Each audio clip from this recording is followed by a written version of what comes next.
Now, I love calling people names as much as the next guy, but I also think that in our modern age, we've gotten a little boring with the names we call each other. So what I did was look at some old historical names that people used to call each other, and I've compiled a list along with definitions for your perusal. Here they are. We often use the word fart when insulting people, right? But there are other old words that describe odd noises that our bodies make that you can work into insults. One particularly good word that I think of in this instance is borborygmite, which is the rumbling of bowels. So maybe instead of calling someone fart face, you could call them borborygmite butt. Yeah, borborygmite butt. Yeah, no, it totally works. If you know a pitiful, annoying, or contemptible person, you can call them a blighter. You blighter. Or if you want to be more flowery with your insulting words, you could call someone who's a braggart a cacafuego. You can also refer to someone as carrion. I mean, that's a great word, right? The decaying flesh of a dead animal. Ooh, fantastic insulting name. And if you know any frauds, you can call them charlatans. So some insulting names we like to call people, such as, again, fart face, are two words, right? One really good old version of this is clot pull. A clot is an oath, a pull is male genitalia. Put them together and you've got clot pull, a match made in heaven. Now one nice thing about using old insults is that they sound smarter, right? I mean, you could call someone a pain in the ass, or you could call them a coccydynia. So much more fancy. You could call someone a collion, which is a vile person, or a testicle. Some of these old insulting names have multiple meanings, such as the word feist. Feist comes with 3 insulting meanings. 1, it could be a worthless or bad-tempered person. 2, it could be a silent fart, my personal favorite. Or 3, it could be a mutt. Feist. So versatile. Some of these old words are not so hard to find the meaning of on your own, such as the insult footlicker.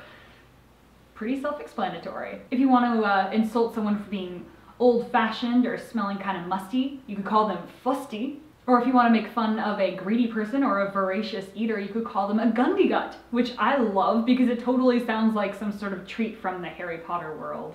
Of course, you can also call someone a hag, like an old woman, or a harlot, like a prostitute or slut. Those are classics. But you can also call someone a hog. They're not just motorcycles. They're also domestic pigs. If you ever find yourself annoyed by an unscrupulous woman, you could call her a harpy. And if you just want to be a little bit creative with the name you call someone, you can call them a hedge pig, which is just another word for a hedgehog. You hedge pig. I think giglet is a fantastic name to call someone. These days, that word means a playful or a giddy girl, but back in the 1300s, it meant a lascivious woman. You could always call someone a gutter snipe. That's like an ill-bred person or a street urchin. Or a jester, if they're a joker. You can also call someone a loon if they're silly, or if they are a diving water bird. If you know an aggressive or uncouth guy, you can call him a lout. Lothario is a great word. That's a man who behaves unscrupulously and selfishly in sexual relationships with women. I'm sure a lot of girls out there have met a couple of those in their lives. You can also call someone a moldwarp, which is just another word for mole. It sounds great. If you want to refer to someone as a puppet or doll, you can call them a mammoth.